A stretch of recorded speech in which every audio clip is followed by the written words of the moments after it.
I made this quilt colour in pencils back in 2020, and I always intended to make a pattern. What I liked about this quilt is that it uses up lots of scrappy pieces of fabric you have left over, and each pencil you can quilt in a different way with a different ruler. So the other things we need, I've got all the pattern drawn up, and you have your various pieces. Now we've got our pencil tip. This one is for beside the pencils, so on these bits here, and that's just a plain white. Then we have the wooden part of our pencil.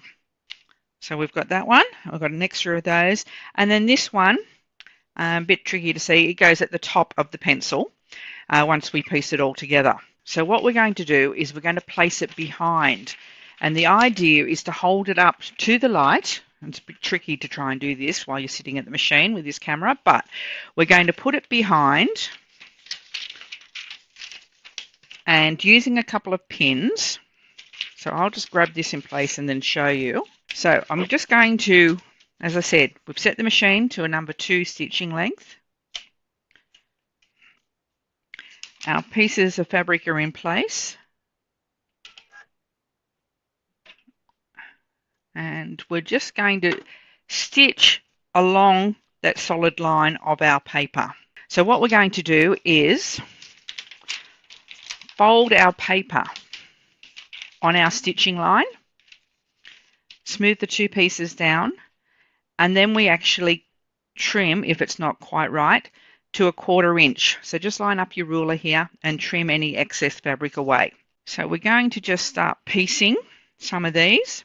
And I've got lots of different tones of green in here, and I was a bit unsure at first, should I go with mixing such a large number of tones, but I think it adds more interest to the overall look. So we're just stitching with a scant 1/4 inch seam. So we're going to do a little bit of chain piecing, and then we'll cut them all apart and join them into one long section.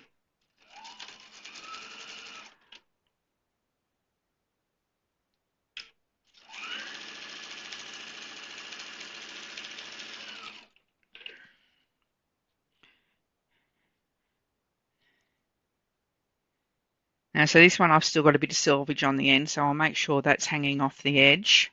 I'm trying to keep it level at one end, and I'm also using some of the lines on my ruler to make sure that I'm keeping it straight. And we're just going to cut that back to 5.5 inches.